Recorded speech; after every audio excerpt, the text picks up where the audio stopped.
ఒక 26 సంవత్సరాలు జర్నలిస్ట్‌గా పనిచేశారు పూడి శ్రీహరి. ఎవరైతే వైఎస్ఆర్ కాంగ్రెస్ పార్టీకి సంబంధించినటువంటి మీడియా విభాగం చూస్తున్నటువంటిది. తనని మొన్న పొద్దున పోలీసులు ఇంటి దగ్గర నుంచి బయటికి రాగానే ఆ రోజునే చెప్పి జువ్వల దిన్నకి సంబంధించినటువంటి జగన్ టూర్‌ని ప్రచారం చెడగొట్టడం కోసం, డైవర్షన్ కోసం జగన్ సీపీఆర్ఓగా పనిచేసి ఇప్పుడు జగన్ మీడియా విభాగం హెడ్‌గా ఉన్నటువంటి శ్రీహరిని అకస్మాత్తుగా పట్టుకెళ్ళడం. ఏంటయ్యా అంటే ఏదో చంద్రబాబు చేతిలో కత్తి పెట్టారు అన్నటువంటిది. జగన్ చేతిలో గొడ్డళ్ళే పెట్టారు. లేకపోతే గనక దారుణమైనటువంటి బూతులు బొమ్మలే ఏశారు. బట్ అలా దాని మీద కేసులు పెడితే తీసుకోరు. మన పోలీసు అంటే బానిసత్వానికి పరాకాష్ఠగా మారింది.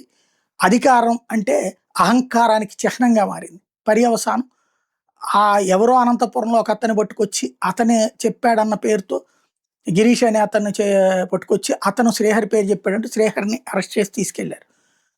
తీరా చూస్తే కుప్పం కోర్టు 33 గంటల తర్వాత అక్కడ కుప్పం కోర్టులో ప్రవేశపెట్టారు.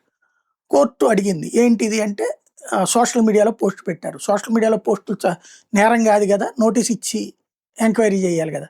లేదు లేదు, ఇది section 111 BNS act organised crime. ఇందులో ఆర్గనైజ్డ్ క్రైమ్ ఏముంది? ఒక పోస్ట్ పెట్టడం ఆర్గనైజ్డ్ క్రైమ్, అది షేర్ చేయడం ఆర్గనైజ్డ్ క్రైమ్ ఎట్లా అవుతుంది? ఆ యాక్ట్ ఇక్కడ వర్తించదని హైకోర్టు ఎన్నోసార్లు చెప్పింది. సోషల్ మీడియా పోస్టుల మీద 111 వర్తించదు అన్నట్టు. అయినా సరే అదే బూతు పని పదే పదే చేస్తారు. జగన్ టైంలో ఎట్లాంటిదే పెడితే కేసు కొట్టేశాక ఆ తర్వాత వీళ్ళు అట్లాంటి అరెస్టులు చూపెడితే తప్పని చెప్పేసి రాసిన ఈనాడు జ్యోతిని సిగ్గు లేకుండా ఇప్పుడు అది కరెక్ట్ అని రాసుకొచ్చింది. సరే అయిపోయింది. నిన్న కోర్టు అతని అరెస్ట్కి సంబంధించింది లేదు, మిగతా సెక్షన్స్ కూడా 7 ఏళ్లలోపు జైలు శిక్షకు పనికొచ్చేయి అంటూ ఇమీడియట్గా బెయిల్ మంజూరు చేసి జైలుకు పంపించకుండా ఆపింది. అందులో ఏదైతే ఇద్దరితో పూచికత్తు 25 వేల రూపాయల బాండ్లతో పూచికత్తు సమర్పించడం, అది వ్యక్తిగత పూచికత్తు చాలని చెప్పింది. తద్వారా వదిలిపెట్టింది. ఇది పెద్ద షాకింగ్ పరిణామం అనమాట. పోలీస్ యంత్రాంగము ప్రభుత్వము ఆడుతున్న అతిపెద్ద నాటకానికి చెక్ పెట్టినట్టయింది.